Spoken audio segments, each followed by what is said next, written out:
Osez vous rapprocher du feu de camp. Osez vous asseoir près de moi. Osez vous abandonner au compte du roi conteur. Le matricule 18 150 021 520 Mat W40 se réveilla à la porte du palais des fins heureuses. Le garde lui demanda son nom. Matricule 18 150 21 520 Mat W40.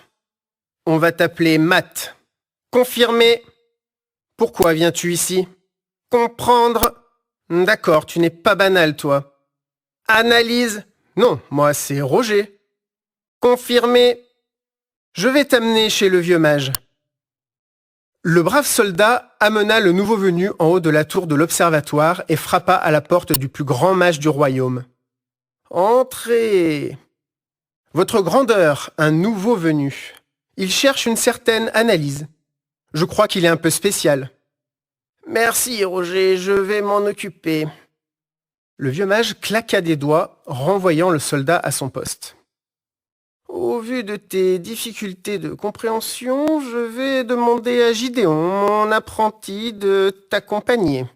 L'apprenti arriva à la demande du vieux mage. Je vais vous mener sur la voie de la jeune fille que tu es venu chercher ici. Gideon, je compte sur toi pour l'aider. Il ne comprend pas où il est. Comprendre. Analyse. Il comprend pas un broc. Je vais voir ce qu'il peut faire. Le mage claqua à nouveau des doigts et les deux aventuriers disparurent.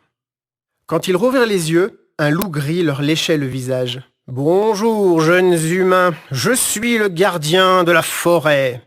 Il ne faut pas rester là. La clairière des loups est interdite après une naissance. »« Veuillez nous pardonner, » répondit Gideon. « Nous ne savions pas où nous allons atterrir. Cet enfant cherche une demoiselle Analyse. » Je vois, je vais vous emmener au bibliothécaire de la forêt. Il pourra vous aider. Les deux enfants suivirent le loup à travers les bois en faisant attention à ne pas déranger les animaux.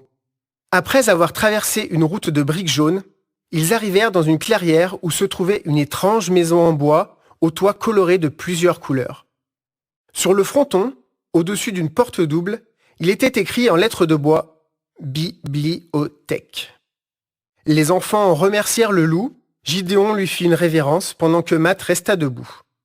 Le gardien de la forêt repartit protéger sa louve et ses jeunes louveteaux. Mat poussa la porte en bois de l'édifice. Les deux enfants furent émerveillés de voir que l'intérieur de la bibliothèque était beaucoup plus grand que l'extérieur. Il y avait des milliers d'ouvrages. Gideon se dirigea vers l'accueil où un homme aux cheveux longs et à la barbe blanche lisait un vieux livre en cuir. Absorbé par sa lecture, il n'avait pas entendu les enfants rentrer. Gideon émit un tout sautement pour le prévenir de leur présence. Le vieil homme leva alors la tête. Le vieux monsieur se leva de son siège et partit lentement vers le fond de la bibliothèque. Au bout d'un moment qui sembla à Mat une éternité, le vieux monsieur revint accompagné d'une jeune fille aux cheveux légèrement ondulés. Gideon les présenta à la jeune fille. « Bonjour monsieur, excusez-nous de vous déranger. Ce garçon cherche une demoiselle Analyse. Il ne semble pas avoir toute sa tête. Pouvez-vous nous aider ?» En effet, ce créateur ne semble pas venir de la terre comme les autres. Cela semble être son premier rêve. C'est étrange. Je vais vous confier à une éclaireuse nommée Juliette. Merci, monsieur. Je suis sûr que Juliette nous aidera à trouver la bonne réponse. Celle-ci leur indiqua l'existence d'un puits magique sur une île non loin de la forêt. Les trois nouveaux amis commencèrent leur périple après avoir salué le bibliothécaire. Juliette leur indiqua qu'il faudrait faire un détour, car c'était la période de reproduction des animaux et les femelles protégeaient leurs petits. Juliette prit la direction des montagnes du Nord. Sur le chemin, les trois aventuriers croisèrent deux ogres armés de leurs massues. Juliette attendit que les ogres passent à sa hauteur et les salua poliment. « Mais tu n'as pas peur d'eux ?» demanda Gideon. « Pourquoi avoir peur des ogres des forêts ? Ils sont très gentils et serviables. Ce sont Gloubitch et Ogrel.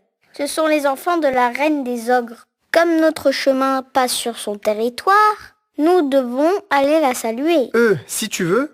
Mais tu es sûr qu'il n'y a aucun danger ?» demanda timidement Gideon. « Oui, il n'y a aucun danger, à part si tu es un jeune lapin. » Gideon se rassura. Matt semblait ne pas comprendre la terreur que pouvait ressentir Gideon envers les ogres. Les ogres vivaient dans une clairière proche de 3 grottes profondes. Pendant que les adultes préparaient le repas du soir, les jeunes ogres jouaient avec une balle de chiffon ou s'entraînaient à l'utilisation de la massue. Les enfants suivirent Juliette dans la grande grotte centrale jusqu'à la demeure de la reine. Elle remarqua que toutes les maisons étaient faites sur le même modèle, un simple drap de toile protégeait l'intimité de chacun. À l'intérieur se trouvait une paillasse et un nécessaire de toilette composé d'une vasque et d'une cruche d'eau. Les appartements de la reine, au fond de la grotte, n'étaient guère différents si ce n'étaient les 2 gardes en faction devant chez elle. Juliette mit un genou à terre pour saluer la grande guerrière qui avait sauvé son peuple de l'esclavage des pirates. Gideon fit la révérence devant la souveraine. « Que me vaut la visite des baladins ?» demanda la reine. « J'emmène ces 2 enfants sur l'île aux souhaits. Je suis venue te saluer et leur montrer la gentillesse des ogres. »« Mes 2 petits sont partis faire leur ronde. Je te conseille d'attendre qu'ils reviennent car en ce moment il y a des chasseurs qui ne respectent pas les lois de la nature. Ils veulent tuer les petits avant de les vendre au plus offrant. »« C'est pour cela que je sentais le gardien très tendu, » déclara Gideon. « Je préviendrai aussi le bibliothécaire. Le palais enverra des soldats pour protéger les animaux. »« Ce serait une bonne idée en effet. Avez-vous faim ? » ?»« Je vous remercie, Majesté, mais le petit déjeuner n'est pas si loin. Aurez-vous un verre de liqueur des montagnes, s'il vous plaît ? » ?»« Oui, je vous sers ça tout de suite. »« Je n'ai pas droit de boire d'alcool, je suis encore un enfant, » chuchota Gideon. « Ne t'inquiète pas, il n'y en a pas. Il s'agit d'une boisson aux fruits rouges écrasés dans des feuilles de menthe avec quelques épices. »« D'accord, merci. » La reine leur servit un verre qu'elles burent lentement. Matt semblait ne pas savoir boire non plus. Gideon commençait vraiment à le trouver très étrange. Quel enfant ne savait même pas boire ? Les 2 ogres croisés en chemin revinrent à la grotte. Une fois prévenus par leur mère, ils acceptèrent bien volontiers de servir d'escorte à la conteuse qui leur rapportait régulièrement de nouvelles histoires au coin du feu. La petite équipe prit la direction du sud pour rejoindre l'île aux souhaits. Au détour d'un chemin, ils entendirent les cris d'un homme terrorisé. Les 2 ogres sortirent leurs massues et foncèrent vers le bruit. Gideon, Matt et Juliette avaient du mal à les rattraper. Quand ils les rejoignirent, ils virent Ogrel en train de soigner un homme à la barbe blanche. Son frère tenait en respect 3 bandits à terre. Il n'avait pas fallu plus de 2 minutes aux 2 guerriers pour vaincre les chasseurs. L'homme les remercia. Il était habillé d'un pantalon gris, d'un gilet bleu, d'une veste grise et d'une chemise blanche. Gideon se dit qu'il ressemblait plus à un créateur qu'à un paysan du Moyen-Âge. L'homme appartenait aux savants qui travaillaient au château. Il avait souhaité faire une balade pour rencontrer le bibliothécaire de la forêt, mais il s'était perdu en chemin. Juliette lui proposa de les suivre, elle retournerait à la bibliothèque sous peu. Les 2 ogres se proposèrent pour les accompagner sur le chemin du retour. Juliette leur indiqua qu'il fallait contourner une clairière.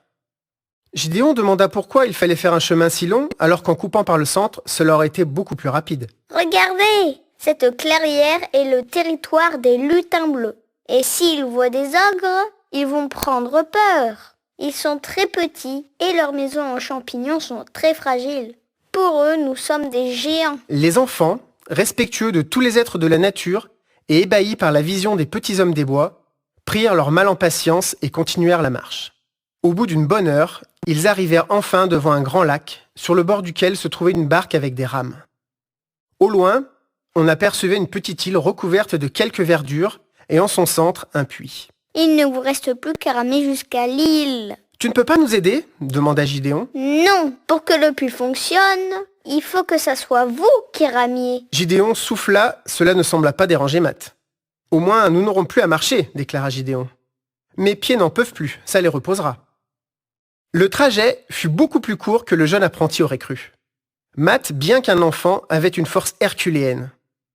Une fois que Gideon lui ait montré comment ramer, Matt reproduit le geste mécaniquement. La chaîne du puits était en or.